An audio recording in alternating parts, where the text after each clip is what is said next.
Hi friends, good evening. Welcome back to my channel. இன்னைக்கு நம்ம பார்க்க போகிறது போஸ்ட் மார்க்கெட் அப்டேஷன் அண்ட் நாளைக்கு மார்க்கெட் ப்ரெடிக்ஷன் பற்றி தான் நம்ம பார்க்க போகிறோம். ஸோ நம்ம ஸ்டாக்ஸ் வைஸ் நம்ம எடுத்துக்கிட்டோம் அப்படின்னா Wipro, L and T, SBI life insurance, Tata steel and BPCL stocks வந்து நல்ல ஒரு பாசிட்டிவ்ல ட்ரேட் ஆயிருக்கு. நெகட்டிவ்னு நம்ம கன்சிடர் பண்ணுறது டாடா கன்சியூமர் ப்ராடக்ட், இண்டோனிலிவர், Tata Motors, Nestle India, Asian Paints. So இந்த ஸ்டாக்ஸ் எல்லாமே நெகட்டிவ்ல ட்ரேட் ஆயிருக்கு.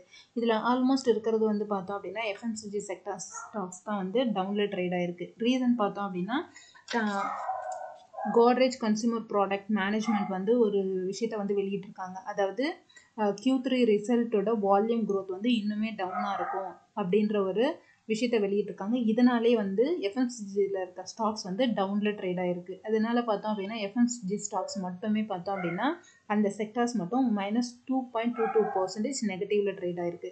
நெக்ஸ்ட் நம்ம பார்த்தோம் அப்படின்னா மீடியா செக்டார்ஸ் வந்து -2.02% நெகட்டிவ்ல ட்ரேட் ஆகிருக்கு. ஸோ நெக்ஸ்ட்டு குளோபல் வைஸ் நம்ம பார்த்தோம் அப்படின்னா குளோபல் வைஸ் வந்து யூஎஸ் மார்க்கெட் வந்து லாஸ்ட் ஃப்ரைடே வந்து நல்ல ஒரு ஹால் டைம் ஐயை டச் பண்ணிச்சு. S&P 500 அண்ட் நாஸ்டாக் இண்டெக்ஸ் வந்து நல்ல ஒரு பாசிட்டிவ்ல ஹால் டைம் ஐயை டச் பண்ணியிருக்கு. இதுக்கு இம்பார்ட்டண்டான ரீசனாக என்ன சொல்லியிருக்காங்க அப்படின்னு பார்த்தோம் அப்படின்னா யூஎஸ் ஜாப்ஸ் டேட்டா வந்து ரொம்ப ஸ்ட்ராங்காக வெளியே வந்திருக்கு. இந்த ரீசனால தான் வந்து ஹால் டைம் ஐயை டச் பண்ணியிருக்கு அப்படின்ற ஒரு ரீசனை சொல்லியிருக்காங்க. நெக்ஸ்ட் நம்ம பார்த்தோம் அப்படின்னா நெக்ஸ்ட் கம்மிங் வரப்போகிற நியூஸஸ் நம்ம பார்த்தோம் அப்படின்னா யூஎஸ்ஏயோட சிபிஐ இன்ஃப்ளேஷன் டேட்டா வந்து December 11th வந்து வெளியிடுறதா இருக்காங்க. நெக்ஸ்ட் நம்ம இந்தியாவோட சிபிஐ இன்ஃப்ளேஷன் டேட்டா வந்து December 12th வெளியாகிறதா இருக்கு.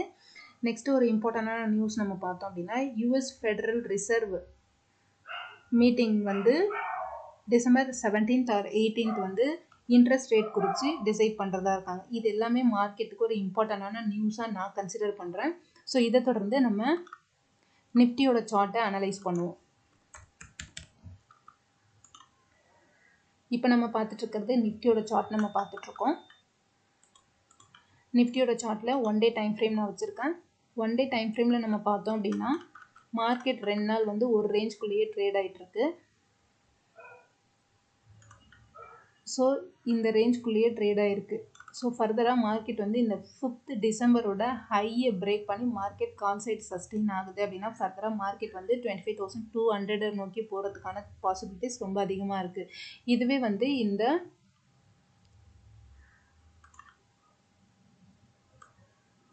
இந்த 24,300 மார்க்கெட் டவுன் ஆச்சு அப்படின்னா ஃபர்தராக வந்து இந்த 23,800 ரேஞ்சை டச் பண்ணுறதுக்கான பாசிபிலிட்டிஸ் இருக்குது. ஸோ ஹையர் டைம் ஃப்ரேமில் நம்ம பார்க்கும்போது மார்க்கெட் வந்து இது ஜஸ்ட் இந்த 2 டேஸ் வந்து ஃப்ரைடே அண்ட் மண்டே வந்து கன்சாலிடேஷனில் தான் இருக்குது.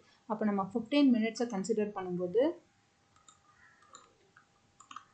ஸோ 15 மினிட்ஸில் நம்ம பார்க்கும்போது ப்ரீவியஸ் அதாவது இந்த 5th ஐயை மார்க்கெட் பிரேக் பண்ணி சஸ்டெயின் ஆகுது அப்படின்னா ஃபர்தராக மார்க்கெட் 24,860 பிரேக் பண்ணி மார்க்கெட் சஸ்டெயின் ஆகுது அப்படின்னா நெக்ஸ்ட் லெவல் 25,200 ரேஞ்சை டச் பண்ணுறதுக்கான பாசிபிலிட்டிஸ் இருக்குது.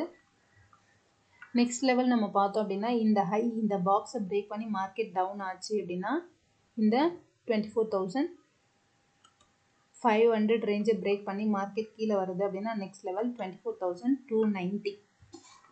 அப்போ நிஃப்டியை பொறுத்த வரைக்கும் என்னோட சப்போர்ட் அண்ட் ரெசிஸ்டன்ஸாக நான் கன்சிடர் பண்ணுறது இதுவே இந்த 24,720 பிரேக் பண்ணுச்சு அப்படின்னா ஃபர்தராக மார்க்கெட் வந்து 24,860 டச் பண்ணுறதுக்கான பாசிபிலிட்டிஸ் இருக்குது. அப்போ மார்க்கெட் பார்த்தோம் அப்படின்னா நாளைக்கு இந்த ஐயை பிரேக் பண்ணி மார்க்கெட் கால் சைடே சஸ்டெயின் ஆச்சு. இதுக்கு மேலே இந்த 24,700க்கு மேலே சஸ்டெயின் ஆகிட்டு இருக்கு அப்படின்னா ஃபர்தராக மார்க்கெட் வந்து 24,860 டச் பண்ணுறதுக்கான பாசிபிலிட்டிஸ் இருக்குது. இதுவே மார்க்கெட் வந்து கேப் டவுனில் ஓப்பன் ஆயிடுச்சு அப்படின்னா நீங்கள் ஷார்ட் போகலாம். பட் கேப் டவுனில் மார்க்கெட் ஓப்பன் ஆகி கீழே சஸ்டெயின் ஆகுதான்னு பாருங்கள். சஸ்டெயின் ஆச்சு அப்படின்னா ஃபர்தராக நீங்கள் 24,200 வரைக்கும் ஷார்ட் போகலாம். அப்படி இல்லைனா மார்க்கெட் கேப் டவுனில் ஓப்பன் ஆகிட்டு கால் சைடு அதுதான் இங்கேருந்து லோ ஓப்பன் ஆகிட்டு மார்க்கெட் கால் சைடு அப்பில் போகிறதுக்கான பாசிபிலிட்டிஸும் இருக்குது. எதுவாக இருந்தாலும் நீங்கள் ஒரு 1/2 hour வெயிட் பண்ணி பார்த்துட்டு நெக்ஸ்ட்டு நீங்கள் ட்ரேட் பண்ணுறது பெஸ்ட்டாக இருக்கும். அப்போ நிஃப்டியில் என்னோட சப்போர்ட் அண்ட் ரெசிஸ்டன்ஸாக நான் கன்சிடர் பண்ணுறது 24,720. நெக்ஸ்ட் லெவல் பார்த்தோம் அப்படின்னா 24,860. ஸோ சப்போர்ட்டாக நான் கன்சிடர் பண்ணுறது 24,500. நெக்ஸ்ட் லெவல் பார்த்தோம் அப்படின்னா 24,290. ஸோ ஃப்ரெண்ட்ஸ் இதுதான் நிஃப்டியில் என்னோட சப்போர்ட் அண்ட் ரெசிஸ்டன்ஸ். ஃபர்தராக மார்க்கெட் ஓப்பன் ஆனதுக்கப்புறம் லைவ் மார்க்கெட்டில் டெலகிராமில் நான் சப்போர்ட் அண்ட் ரெசிஸ்டன்ஸ் மென்ஷன் பண்ணுறேன். ஸோ நீங்கள் டெலகிராம் லிங்க்கில் ஜாயின் ஆகாமல் இருக்கீங்க அப்படின்னா டிஸ்கிரிப்ஷனில் நான் டெலகிராம் லிங்க் கொடுத்துருப்பேன். ஸோ அதில் ஜாயின் பண்ணுங்கள். இப்போ நம்ம பார்க்க போகிறது பேங்க் நிஃப்டி.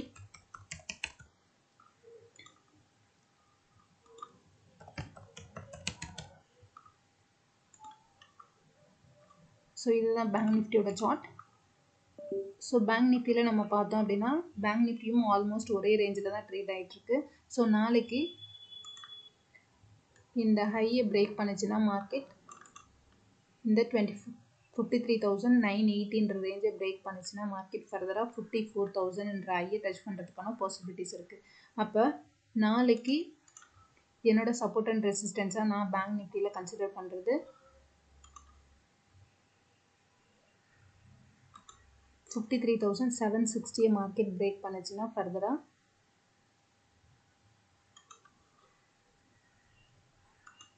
இந்த 53,914 டச் பண்ண மார்க்கெட். ஃபர்தராக இந்த மார்க்கெட் பார்த்தோம் அப்படின்னா நான் 15 மினிட் சார்ட்டில் சொல்லிட்டு இருக்கேன், இன்ட்ராடே டைம் ஃப்ரேமில் வச்சு நான் சொல்லிட்டு இருக்கேன். ஸோ ஃபர்தராக மார்க்கெட் வந்து ஸோ இந்த ஹையை பிரேக் பண்ணி மார்க்கெட் கால் சைடு சஸ்டெயின் ஆகிட்டு இருக்கு. ஒரு ½ அன் ஹவராவது இந்த மேலேயே இருக்குது. 53,700க்கு மேலே மார்க்கெட் சஸ்டெயின் ஆகிட்டு இருக்கு அப்படின்னா நெக்ஸ்ட் லெவல் 53,900 நோக்கி மார்க்கெட் போயிருக்கும். நெக்ஸ்ட்டு இதுவே கீழே மார்க்கெட் ஓப்பன் ஆகிட்டு கீழேயே சஸ்டெயின் ஆகிட்டு இருக்குன்னா ஃபர்தராக 53,150 ரேஞ்சை மார்க்கெட் டச் பண்ணுறதுக்கான பாசிபிலிட்டிஸ் இருக்குது. இந்த 53,150 மார்க்கெட் பிரேக் பண்ணுச்சுன்னா நெக்ஸ்ட் லெவல் இந்த 52,850 ரேஞ்ச் இருக்கும்.